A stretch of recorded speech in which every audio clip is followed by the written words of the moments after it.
What's going on, folks? Here for part 3 of our Mount and Blade Bannerlord guide. Okay, so where we're at now, I did a little recruiting and building my bank some. So we're at 40 guys. Let's take a look. Oh my.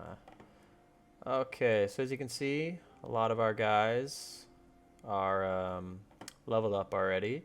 So tier 5 for a lot of these troops. We have some that are still a little lower, but that's okay. I can't upgrade these guys because I don't have the disciplinarian perk. That's something you unlock through the leadership trait, I believe. Anyhow, let's talk about the next step.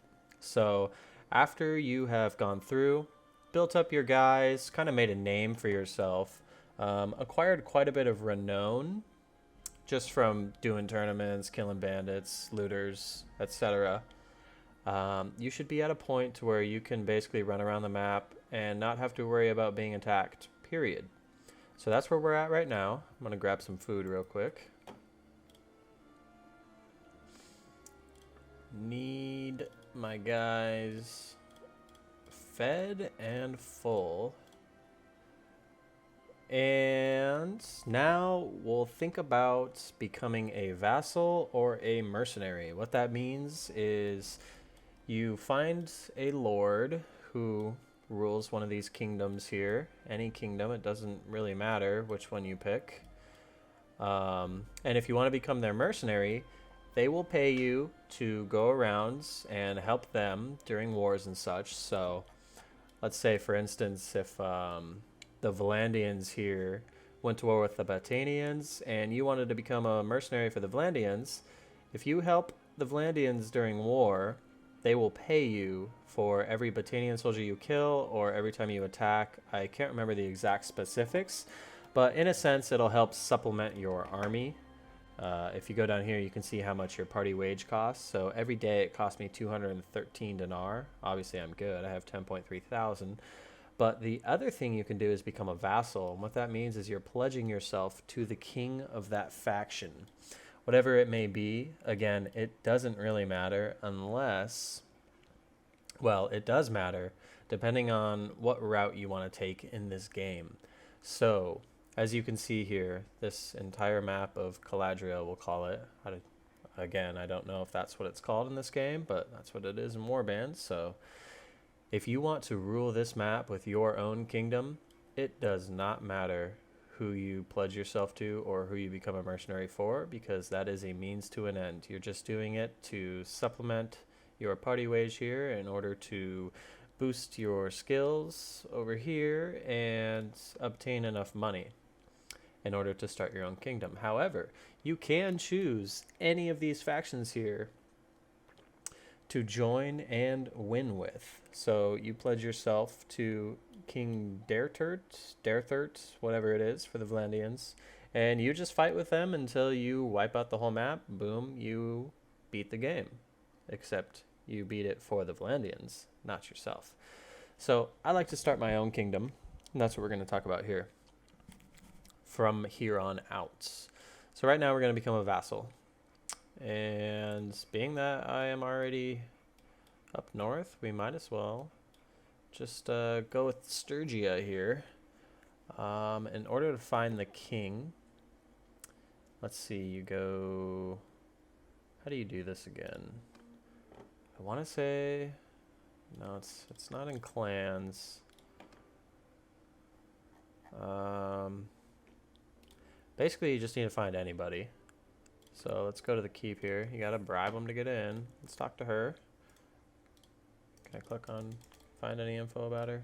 No. I'm sure there's a much simpler way to do this. I just don't really know.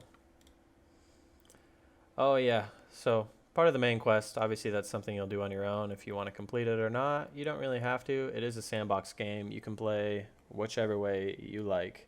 Especially right now in the build, there's not much to the quest and it doesn't really add anything to the story, so it doesn't quite matter. Let's see. Oh, no questions. Discuss. No, I do not want to. Okay, so Prince Ragnavad.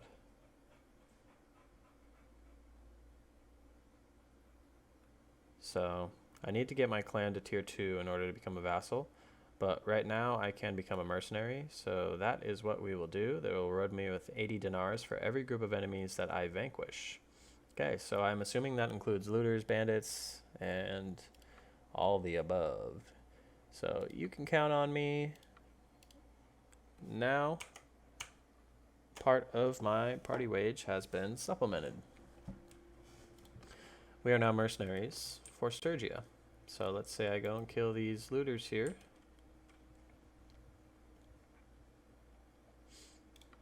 Oh, this is good for this part as well. We'd spoken earlier about the send troops button, maybe a couple videos ago. Now, being that I have upgraded troops and look at that power compared to theirs, this is the time to send your troops. The thing about sending your troops is your party, your units, they gain much more XP if you just send them rather than going into battle with them. If you go into battle with them, their morale is higher and they perform better, and you probably won't lose a single guy. Sending troops, you have the chance to lose a guy, but against looters, highly unlikely that it will happen. If it does here, it's going to be a recruit. So I got one wounded guy, and it's an infantryman. Big deal. Take our prisoners, like always. We've got some upgrades going here. I think I need archers.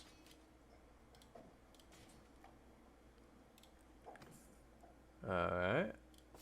Take all of that so we can smelt that down for our smithing. So you can see here, these guys are green now. So technically they're our friends. We're part of Sturgia as we are acting as a mercenary for them.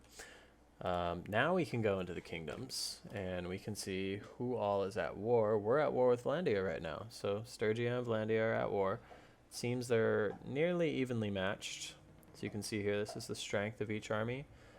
This tells who they've been at war with previously. So Vlandia has been at war with the Brotherhood of the Woods. That's just one of the small factions. They don't own any castles or fiefs or any of that. And same with the Lake Rats. There's plenty of them. They usually just go around. You can hire them as mercenaries later in the game. But this is another aspect that you have to be careful of, because now that we're at war, we can run into any Vlandian troops. The further we venture into their territory, the higher the chances, and be attacked. And they are going to be far stronger than any looters or bandits for the most part.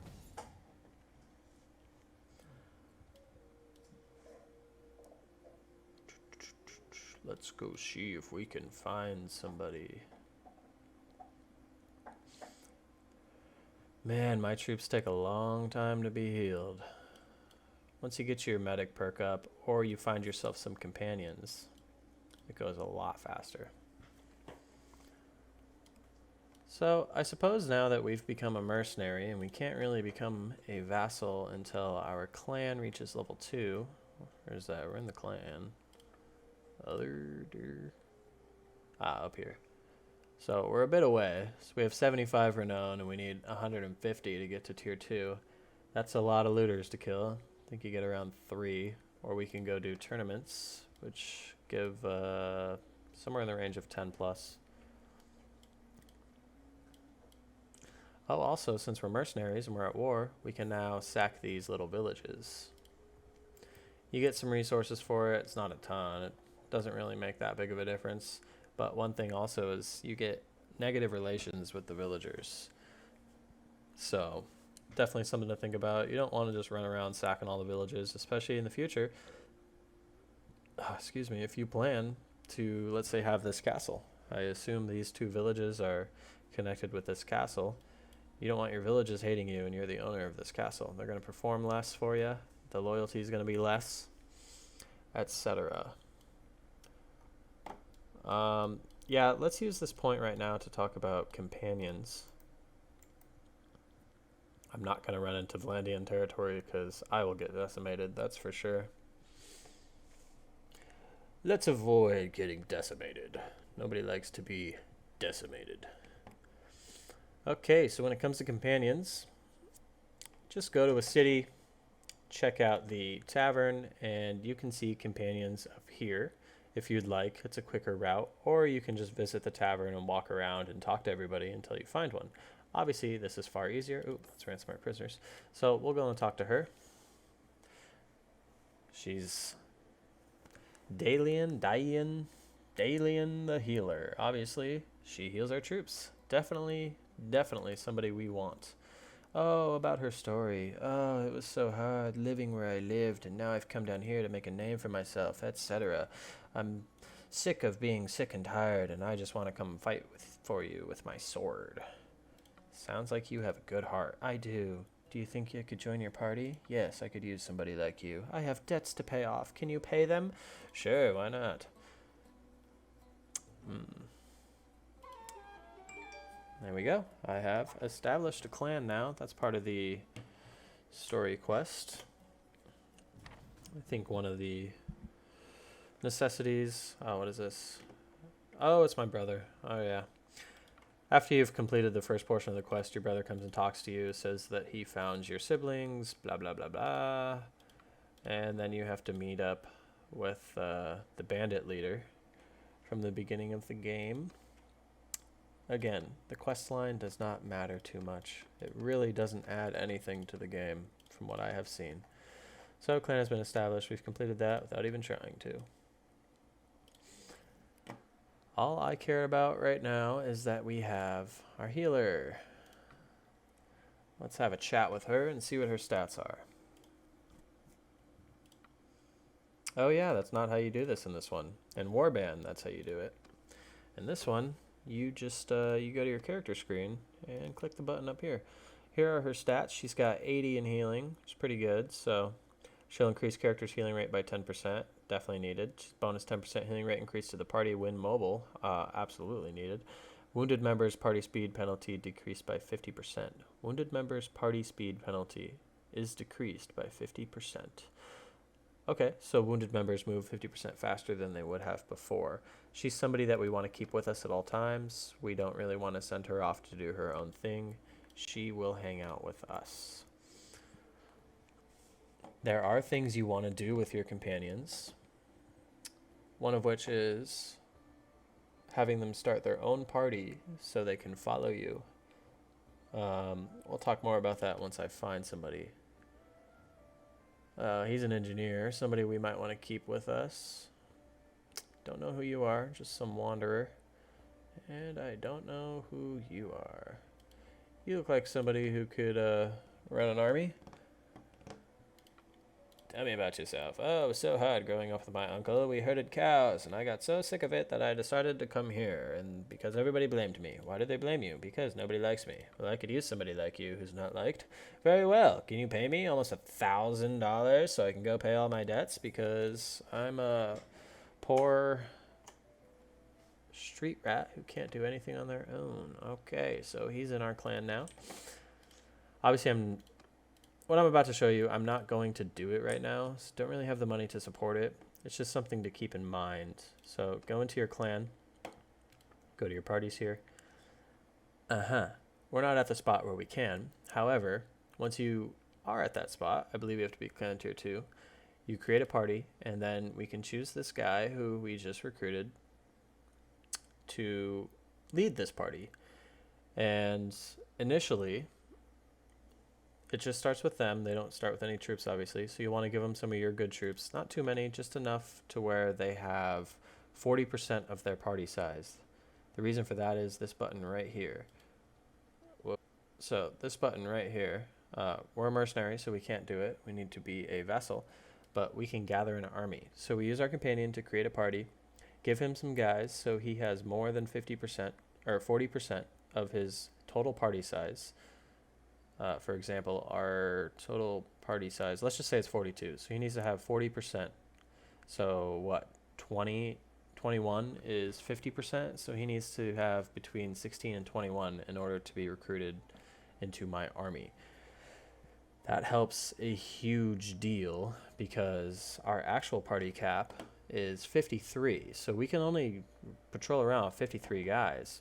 But if we take that companion, make him a party leader, let's say he can have 60, That's another 60 dudes added to your army. So you can recruit him. You'll have 53. He'll have 60. You'll have over 100 guys that you can run around with. And you can do this for however many parties you can create. I want to say it goes up to 4, maybe even higher than that, but 4. So you can have 3 of your companions lead parties, and at higher levels, they can all carry around 120. So that's like 360 extra people that you can add to your army. That's huge. And also, whenever you do create an army, you use influence points to gather people who aren't part of your clan. So let's Sturgia, for example. If I wanted to create an army and I tried to recruit one of the Sturgians into my army, it's going to cost me influence points. Companions, totally free. Doesn't cost you anything. So it's a win-win.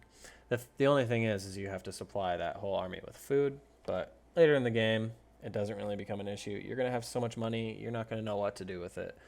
And if you continue crafting like we spoke about, one thing that I did for later in the game, in my crafting venture, I noticed that the javelin with the harpoon head and just this shaft right here, maybe it's that one. It doesn't matter. It's one of these 2 shafts right here. But the javelin with the harpoon head and one of those shafts, everything all the way up in size, over 100,000 dinars in the shop. Now, obviously, you can't sell it into the shop because, as you can see, they only have so much money and you're going to lose a ton of money. So what I do is I keep about 5 to 10 of those on hand at all times for various things. Whenever you create your kingdom, you can go around talking to other lords and other factions and ask them to join you. And you have to convince them and go through this whole talking phase, but if you get through that successfully, you have the opportunity to recruit them. They may ask you for a little reassurance, that being in the case of dinars or items, etc. So that's why I keep javelins on me at all times, so I can just throw them a javelin, which is equivalent to 100 grand, and they'll accept it, usually. I think the highest I've ever had to give somebody was 3 javelins, so 300k. It's nothing to me. I'll just go craft more. It takes me 2 seconds, and it costs me next to nothing. And another thing I use them for is whenever I have my own kingdom and I'm very small, I'm getting attacked from multiple ends. And let's say you get jumped by a huge army and they have like 1,000 guys. Well, you can talk to them and request peace. And they say, okay, well, what are you offering? You give them a crafted javelin. They're more than likely gonna come to peace with you. So just some things to keep in mind.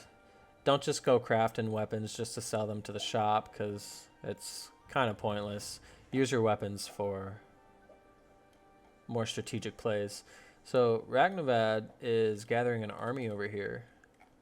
Here's another perk to being a mercenary, is you can join these raids. So let's go over and just check it out. I doubt he's going to be there yet. What they do is they call for an army and then they pinpoint somewhere on the map. You'll go there thinking that they're going to be there, but yet they called it when they were down here, so they have to run all the way up here when you're just running there. But it's very possible he is here. He is here. Okay, so let's go ahead and join him. This is part of the main quest over here. You're just talking, learning about what happened to this area. So we're in his army now. Ah, shoot, we should have grabbed food. Are we near anything? Not too close. Let's head over to Omar and grab some food. One cool thing about being in an army is if you have a ton of food, people in the army will actually eat it, and when they do, you'll gain influence points. So it's a really good way to gain influence points. We'll get quite a bit of grain here.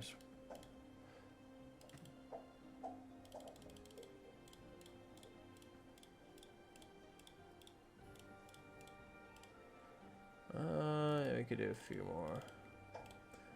Okay, let's go catch up to our buddy Ragnavad. Hold up, Ragnavad, we are coming. Oh, you also notice that I have horses just in my inventory. I believe I spoke on this in a previous video, but The more horses you have, the faster your troop speed. So you can see down there, footmen on horses is plus 0.5 to my base total. You basically want a horse for every single person in your army. God, how is he so fast? Armies usually travel slower. Follow him.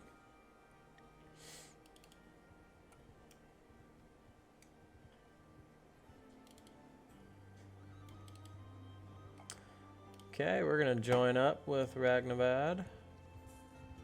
Ragnvad, not Ragnavad. Ragnvad. Or maybe it's Reaganvad. For some reason, he's going to the castle here. I don't think he's going to be doing anything, but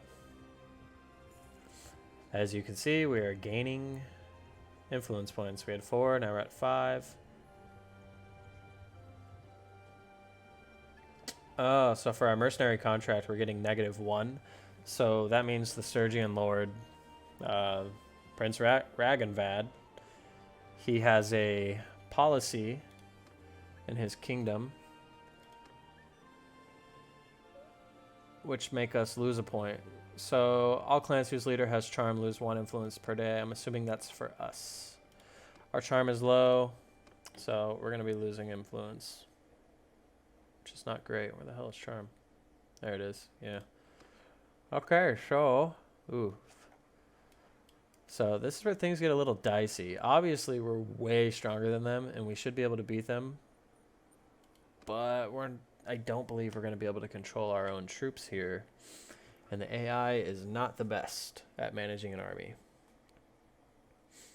So we'll just go into this battle, see how it fares. I imagine we're going to lose, I'm going to guess 15. I don't want to be in charge of the horse archers. Really? I guess I'm in charge of horse archers. 1 horse archer. He'll just follow me. Follow me.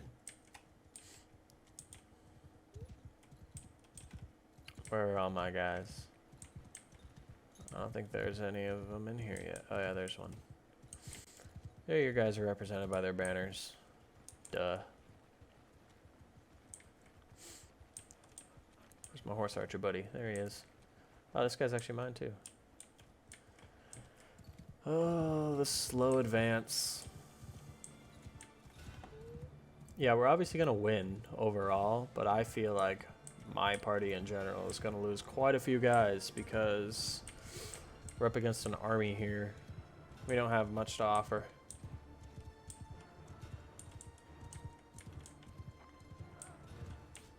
Be very careful, horses with spears. Can't tell how many times I've ran into horse with spears and gotten killed.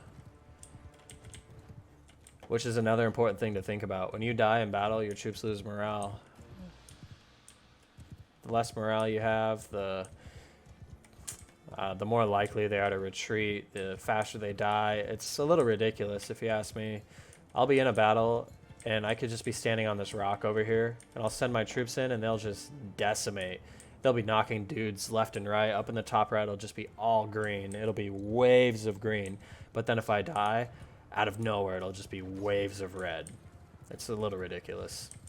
Nothing changed except for the fact that I die. My troops are still as strong as they were before. I'm not really doing much here. If I run in, I'll die. So let's take some little pot shots as I ride by. Maybe chase a horseman down or two. Alright, they're retreating.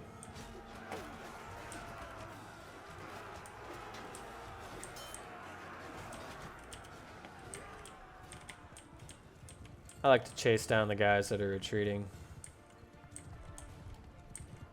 Hit them with a little stab.